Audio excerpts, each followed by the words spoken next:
Hi అండి, నమస్తే. Welcome to Srini world. ఇవాల్టి వీడియోలో మనం కృష్ణాష్టమి స్పెషల్ రెసిపీస్ అటుకులతో 4 రకాల వంటలు చూడబోతున్నామండి. ముందుగా అటుకుల పాయసం. దానికోసం స్టవ్ మీద ఒక గిన్నె పెట్టుకొని అందులో 2 స్పూన్ల నెయ్యి యాడ్ చేసుకోవాలి. ఈ నెయ్యి కరిగిన తర్వాత కొద్దిగా జీడిపప్పు వేసుకొని ఇవి కొంచెం కలర్ చేంజ్ అయ్యే వరకు ఫ్రై చేసుకోవాలి. ఈ జీడిపప్పు అనేది మీ చాయిస్ అండి, ఎన్నైనా తీసుకోవచ్చు. ఇవి ఇలా కొంచెం కలర్ చేంజ్ అయిన తర్వాత ఇందులోనే కొన్ని కిస్మిస్ యాడ్ చేసుకొని గోల్డెన్ కలర్ వచ్చే వరకు ఫ్రై చేసుకోవాలి. ఇప్పుడు వీటన్నింటినీ ఒక బౌల్లోకి తీసుకొని అదే గిన్నెలో 1 కప్పు అటుకులు వేసుకొని ఇవి కొంచెం క్రిస్పీగా అయ్యే వరకు ఫ్రై చేసుకోవాలి. ఇవిలా వేగిన తర్వాత ఇందులో మనం ఏ కప్తో అయితే అటుకులు తీసుకుంటామో అదే కప్పులో 1/2 కప్పు ఎండు కొబ్బరి పొడి వేసుకొని ఒక 2 నిమిషాలు ఫ్రై చేసుకోవాలి. ఇదిలా ఫ్రై అయిన తర్వాత మనం ఏ కప్తో అయితే అటుకులు తీసుకుంటామో అదే కప్పుతో 4 కప్పులు కాగబెట్టిన పాలని యాడ్ చేసుకోవాలి. ఇక్కడ నేను ఫుల్ క్రీమ్ మిల్క్ యూజ్ చేశానండి. ఇప్పుడు అటుకులు సాఫ్ట్గా కుక్ అయ్యే వరకు బాయిల్ చేసుకోండి. చూస్తున్నారు కదా, మనకి అటుకులు అయితే సాఫ్ట్గా కుక్ అయ్యాయి. ఈ టైంలో మనం షుగర్ యాడ్ చేసుకుందాం. మనం ఏ కప్తో తీసుకుంటామో అదే కప్పుతో 1/2 కప్పు షుగర్ యాడ్ చేసుకొని ఈ షుగర్ కరిగేంత వరకు బాయిల్ చేసుకోవాలి.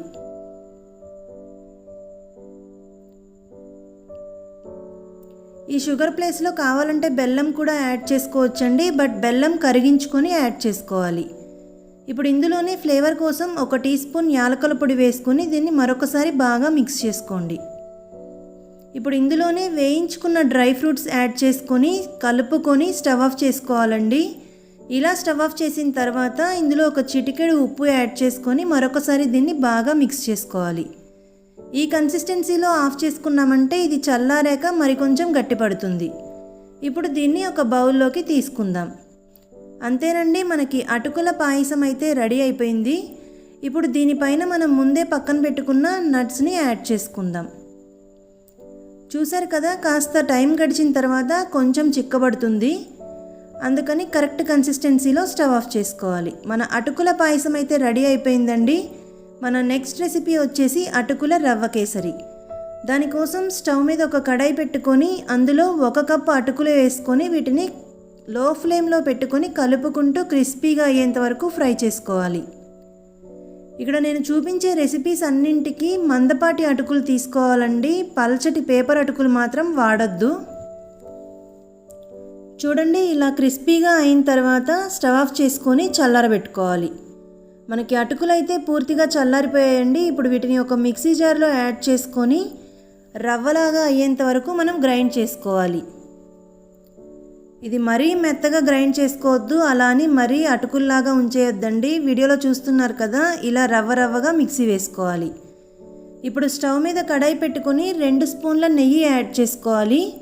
ఈ నెయ్యి కరిగిన తర్వాత కొద్దిగా జీడిపప్పు వేసుకొని కొంచెం కలర్ చేంజ్ అయ్యే వరకు ఫ్రై చేసుకోవాలి. ఇవిలా కలర్ చేంజ్ అయిన తర్వాత ఇందులోనే 1 టేబుల్ స్పూన్ వరకు కిస్మిస్ యాడ్ చేసుకొని ఇవి 2 గోల్డెన్ కలర్ వచ్చే వరకు ఫ్రై చేసుకోవాలి. చూసారు కదా, మనకైతే ఇవి బాగా వేగిపోయాయి. ఇప్పుడు వీటిని ఒక బౌల్లోకి తీసుకుందాం. ఇప్పుడు ఇదే నెయ్యిలో మనం ముందే గ్రైండ్ చేసుకున్నాం కదా అటుకులని, ఆ రవ్వని వేసుకొని ఫ్రై చేసుకోవాలి. ఇది ఫ్రై చేసుకోవడం కోసం మరీ ఎక్కువ టైం ఏం పట్టదండి, ఒక 2-3 మినిట్స్ ఫ్రై అయితే సరిపోతుంది. ఇదిలా ఫ్రై అయిన తర్వాత మనం ఏ కప్తో అయితే అటుకులు తీసుకున్నామో అదే కప్పుతో 2 కప్పుల వాటర్ యాడ్ చేసుకోవాలి.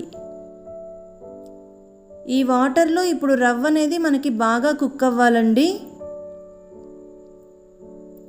చూస్తున్నారు కదా, మనకైతే రవ్వ కుక్ అయ్యి వాటర్ అంతా అబ్జర్వ్ చేసుకుంది కదా. ఈ టైంలో మనం షుగర్ యాడ్ చేసుకోవాలి. మనం అటుకులు తీసుకున్న కప్పుతోనే 1/4 కప్పు షుగర్ యాడ్ చేసుకుంటే మనకి కరెక్ట్ స్వీట్నెస్ సరిపోతుందండి. ఈ షుగర్ కరిగేంత వరకు మనం బాయిల్ చేసుకోవాలి. ఇప్పుడు ఇందులోనే ఫ్లేవర్ కోసం 1 టీ స్పూన్ యాలకుల పొడి వేసుకొని ఒక pinch orange food colour add చేస్తున్నానండి. ఈ ఆరెంజ్ ఫుడ్ కలర్ అనేది ఆప్షనల్ మాత్రమే, ఇది వేయడం వల్ల కలర్ఫుల్గా ఉంటుందని యాడ్ చేశాను. మీకు ఇష్టం లేకపోతే స్కిప్ చేయండి. ఇప్పుడు ఇందులోనే 2 స్పూన్ల నెయ్యి యాడ్ చేసుకోవాలండి. మనకి కేసరిలో నెయ్యి ఎక్కువ ఉంటే టేస్ట్ బాగుంటుంది కదా, అందుకని నేను యాడ్ చేస్తున్నాను. దీన్ని మరొకసారి బాగా మిక్స్ చేసుకొని మనం ముందే వేయించి పెట్టుకున్న జీడిపప్పు కిస్మిస్ని వేసుకొని మరొకసారి దీన్ని బాగా కలుపుకోవాలి. ఇది ఈ కన్సిస్టెన్సీ వచ్చేంత వరకు మనం కుక్ చేసుకోవాలండి. ఈ టైంలో మనం గ్యాస్ ఆఫ్ చేసుకొని దీన్ని ఒక బౌల్లోకి తీసుకుందాం. ఇది చల్లారాక మరికొంచెం గట్టిపడుతుందండి, అందుకని ఈ స్టేజ్లో గ్యాస్ ఆఫ్ చేశాను. చూసారు కదా, మనకి అటుకుల రవ్వ కేసరి కూడా రెడీ అయింది. ఇప్పుడు ఇందులోనే వేయించుకున్న నట్స్ని పైన గార్నిషింగ్ కోసం యాడ్ చేశాను. ఇది కలర్ఫుల్గా ఉండడమే కాదండి, చాలా సాఫ్ట్గా టేస్టీగా కూడా ఉంటుంది. మన రెండవ రెసిపీ రెడీ అయిపోయింది కదా. మన నెక్స్ట్ రెసిపీ వచ్చేసి పోహా లడ్డు, అటుకుల లడ్డు అండి. దానికోసం స్టవ్ మీద కడాయి పెట్టుకొని అందులో 1 కప్పు అటుకుల్ని వేసుకొని లో ఫ్లేమ్లో పెట్టుకొని కలుపుకుంటూ ఫ్రై చేసుకోవాలి. చూడండి, ఇవి క్రిస్పీగా అయ్యాయి కదా. ఈ టైంలో మనం స్టవ్ ఆఫ్ చేసుకొని వీటిని ఒక ప్లేట్లోకి తీసుకోవాలి. ఇవి చల్లారేలోపు స్టవ్ మీద కడాయి పెట్టుకుని అందులో మనం ఏ కప్తో అయితే అటుకులు తీసుకున్నామో అదే కప్పుతో 1/2 కప్పు ఎండు కొబ్బరి ముక్కలు వేసుకొని వీటిని ఫ్రై చేసుకోవాలి. చూడండి, ఇవి కూడా వేగిపోయాయి కదా. ఇప్పుడు స్టవ్ ఆఫ్ చేసుకుందాం. మనకి ఇక్కడ అటుకులు అయితే చల్లారిపోయాయండి. ఇప్పుడు వీటిని మిక్సీ జార్లో వేసుకొని ఫైన్గా మిక్సీ వేసుకోవాలి. వీడియోలో చూస్తున్నారు కదా, ఇలా రవ్వగానే మిక్సీ వేసుకుంటే మనకి లడ్డూలు అనేది చాలా టేస్టీగా ఉంటాయి. ఇప్పుడు ఈ రవ్వని ఒక మిక్సింగ్ బౌల్లోకి ట్రాన్స్ఫర్ చేసుకుందాం. ఇప్పుడు ఇదే మిక్సీ జార్లో మనం వేయించి పెట్టుకున్న కొబ్బరి ముక్కలు ఉన్నాయి కదా, అవి కూడా యాడ్ చేసుకోవాలి. అండ్ ఫ్లేవర్ కోసం 2-3 యాలకులు వేసుకొని వీటిని డైరెక్ట్గా మిక్సీ వేసుకోవచ్చండి. ఇందులోనే నేను బెల్లం కూడా యాడ్ చేస్తున్నాను. ఏ కప్తో అయితే అటుకులు తీసుకుంటామో అదే కప్తో 1/2 కప్పు బెల్లం అయితే మనకి కరెక్ట్గా స్వీట్ సరిపోతుంది. ఇప్పుడు దీన్ని ఆన్ ఆఫ్ చేసుకుంటూ మనం మిక్సీ వేసుకోవాలి. ఎందుకంటే బెల్లం వేసుకున్నాం కాబట్టి మనకి మిక్సీ తిరగదు కదా, అందుకని ఆన్ ఆఫ్ చేసుకుంటూ మనం గ్రైండ్ చేసుకోవాలి. ఇప్పుడు ఈ బెల్లం కొబ్బరి మిశ్రమంని అటుకుల రవ్వలో యాడ్ చేసుకొని బాగా మిక్స్ చేసుకోవాలండి. మనకి బెల్లం అనేది ముద్దలాగా ఉంటుంది కాబట్టి ఇలా నలుపుకుంటూ పొడిగా అయ్యేంత వరకు మిక్స్ చేసుకోవాలి. చూడండి, ఇది మనకి పొడిగా అయిపోయింది కదా. ఇప్పుడు డ్రై ఫ్రూట్స్ వేయించుకుందామండి.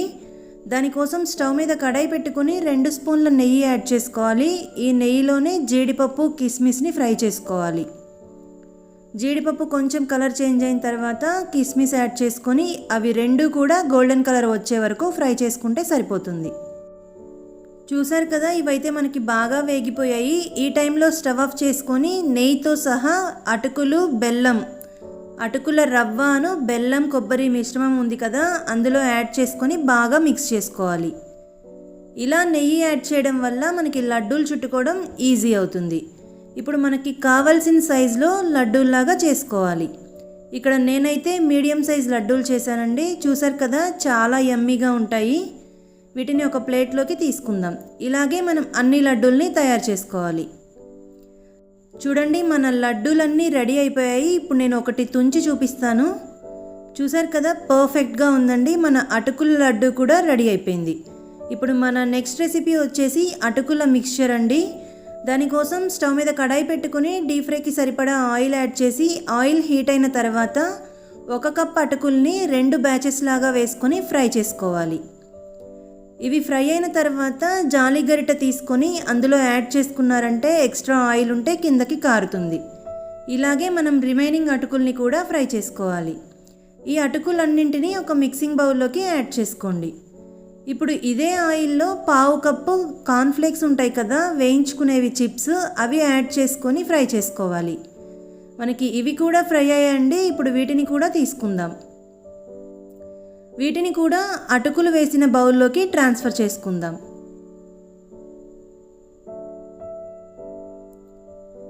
ఇప్పుడు ఇదే ఆయిల్లో మనం పల్లీలు వేయించుకోవాలండి. 1 కప్పు అటుకులకి 1/2 కప్పు పల్లీలు యాడ్ చేశాను. ఈ పల్లీలు మనకి వేగిన తర్వాత వీటిని కూడా బయటకు తీసుకుందాం. ఇప్పుడు ఇందులోనే 2 టేబుల్ స్పూన్ల ఎండు కొబ్బరి ముక్కల్ని వేసుకొని వీటిని కూడా ఫ్రై చేసుకోవాలి. ఇవి ఇలా గోల్డెన్ కలర్ వచ్చిన తర్వాత వీటిని బయటకు తీసుకోవాలి. ఇప్పుడు ఇదే ఆయిల్లో కొన్ని జీడిపప్పు వేసుకొని ఫ్రై చేసుకోవాలండి. ఇవి నేను 2 నుండి 3 టేబుల్ స్పూన్ల వరకు యాడ్ చేశాను. ఇది మీ చాయిస్ అండి, ఎన్నైనా యాడ్ చేసుకోవచ్చు. ఇవి కూడా వేగిన తర్వాత వీటిని కూడా బయటకు తీసుకొని ఇప్పుడు స్టవ్ ఆఫ్ చేసుకొని ఒక 2-3 రెమ్మల కరివేపాకుని వేయించుకోవాలండి. స్టవ్ ఆఫ్ చేసిన తర్వాత వేయించుతున్నాను నేను ఇక్కడ. అంతేనండి, మనకి అన్నీ వేయించుకోవడం అయితే రెడీ అయిపోయింది. ఇప్పుడు ఇందులోనే 1/2 టీ స్పూన్ పసుపు, 3/4 teaspoon salt, 3/4 teaspoon కారం యాడ్ చేస్తున్నానండి. ఇక్కడ ఉప్పు కారం అనేది మీ టేస్ట్కి తగ్గట్టుగా యాడ్ చేసుకోండి. ఇప్పుడు ఇవి వేడి మీదనే కలుపుకుంటే మనకి ఉప్పు కారం అనేది కార్న్ఫ్లేక్స్ అండ్ అటుకులకి బాగా పడతాయండి. ఇందులో ఇవే కాకుండా ఎండుమిరపకాయలు అండ్ పుట్నాల పప్పు కూడా యాడ్ చేసుకోవచ్చండి. నేనైతే యాడ్ చేయలేదు. చూశారు కదా, ఇంతేనండి ఇవాల్టి వీడియో. అటుకులతో 4 రకాల రెసిపీస్ మీకు నచ్చాయని అనుకుంటున్నాను. If you like this video please don't forget to like, share, comment and subscribe చేశాక పక్కనే ఉన్న బెల్ నొక్కండి. Thank you.